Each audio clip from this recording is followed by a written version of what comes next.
We're going to send it over to Brian, who's in our north lot right now, to tell us about something interesting.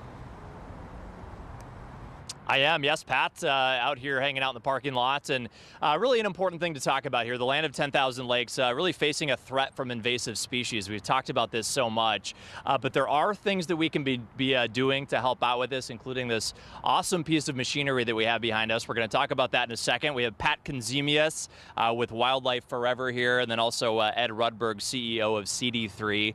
Thank you both for being here. First of all, with Wildlife Forever, what's the work that you guys do?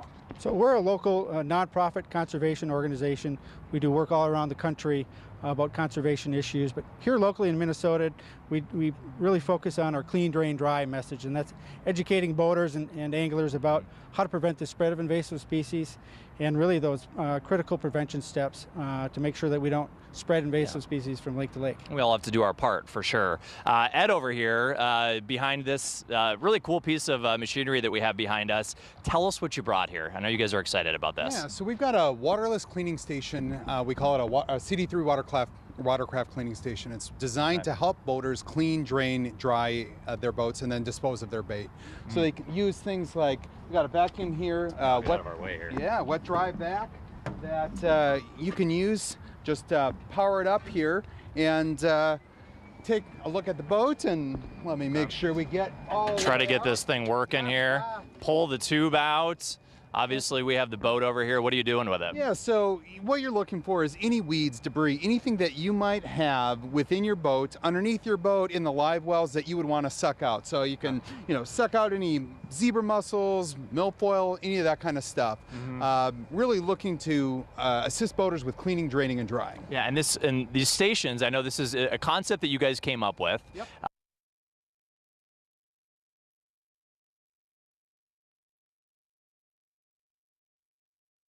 As many boat launches that really make sense. They have to be high use and in order to invest in the infrastructure, but really trying to make it easier for people to do the right thing, whether they like to have conservation or they like to have a clean boat when they bring it back to their home. Yeah, how important and how helpful can this thing be? It's tremendously important, and it's one of the first times that we have a tool available at the access to help prevent the spread.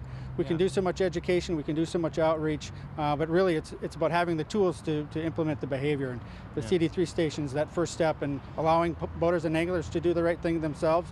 And so it's a great product and a perfect time. If people live near a lake and they don't have one of these there, they want one of these there, how can they get one to pop up there? Well, they can start by contacting their lake association, work with their lake association, the local county, the LGUs, really kind of start talking about it, and certainly they can reach out to us, and we're always happy to help them. Pat with Wildlife Forever, Ed with CD3, thank you guys so much. Thank you. Yeah, I appreciate the time. We'll have all this information for you, of course, at KARE11.com as well. We're back after this. Stay with us.